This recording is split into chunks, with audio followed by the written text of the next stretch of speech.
Assalamualaikum warahmatullahi wabarakatuh. Saya perwakilan dari kelompok 8 akan menjelaskan tentang algoritma dan arsitektur perceptron atau multilayer.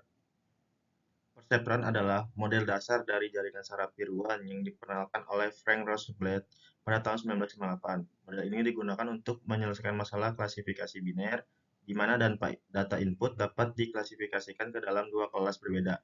Cara kerjanya sederhana. Setiap input dikalikan dengan bobot tertentu, kemudian dijumlahkan dan dilewatkan ke fungsi aktivasi. Biasanya fungsi step ya.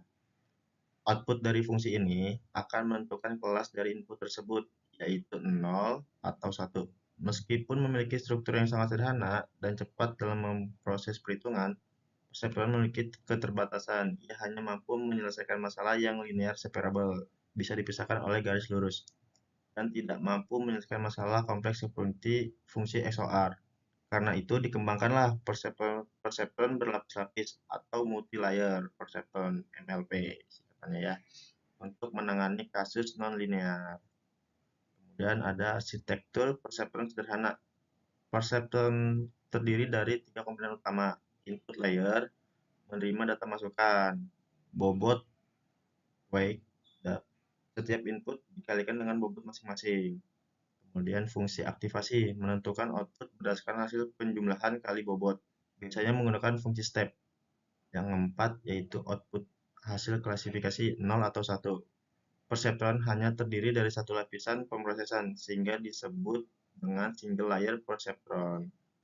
Kemudian multi-layer perceptron atau MLP singkatannya adalah pengembangan dari perseptron tunggal yang memiliki satu atau lebih hidden layer di antara input dan output.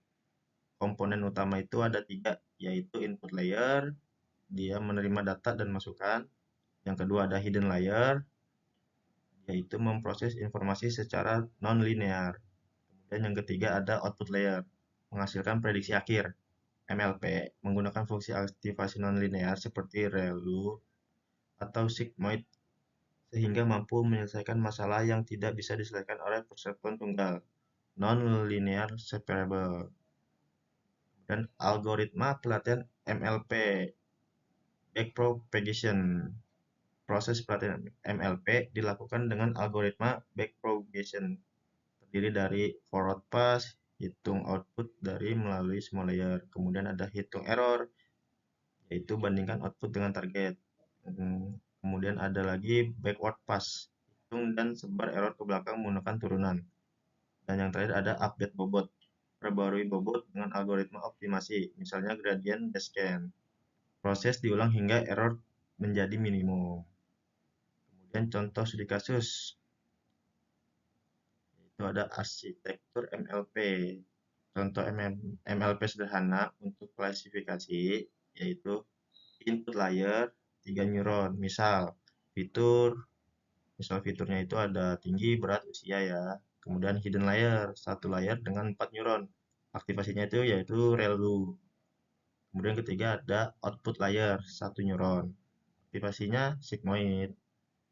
Kemudian yang keempat itu tujuan, memprediksi apakah seseorang masuk kategori sehat atau tidak. Nah, yang terakhir itu MLP dapat mempelajari hubungan kompleks antar fitur yang tidak bisa diselesaikan oleh perseptron tunggal. Jadi kesimpulannya, perseptron adalah dasar jaringan saraf tiruan cocok untuk masalah linear. Multilayer perseptron mampu menangani masalah non-linear dengan hidden layer. Backpropagation adalah algoritma pelatihan utama pada MLP. MLP banyak digunakan dalam bidang pengelola klasifikasi dan AI modern. Penjelasan dari saya perwakilan dari kelompok 8. Terima kasih.